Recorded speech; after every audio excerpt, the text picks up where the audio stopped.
Welcome to Wren and Martin English Grammar. In today's lesson, we'll explore Chapter 2, Subject and Predicate. You'll learn the two essential parts of every sentence. Every complete sentence has two important parts. These parts work together to express a complete thought. They are called the subject and the predicate.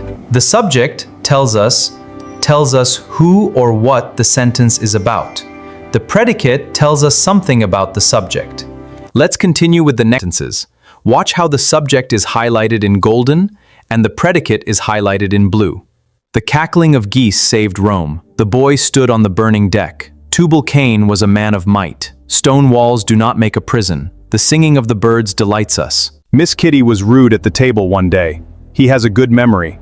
Bad habits grow unconsciously. The earth revolves round the sun.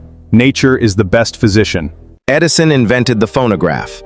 The sea hath many thousand sands. We cannot pump the ocean dry. Borrowed garments never fit well. The early bird catches the worm. Matter is indestructible. Islamabad is the capital of Pakistan. We should profit by experience. All roads lead to Rome. A guilty conscience needs no excuse. The beautiful rainbow soon faded away. No man can serve two masters. A sick room should be well aired. The dewdrops glitter in the sunshine. I shot an arrow into the air.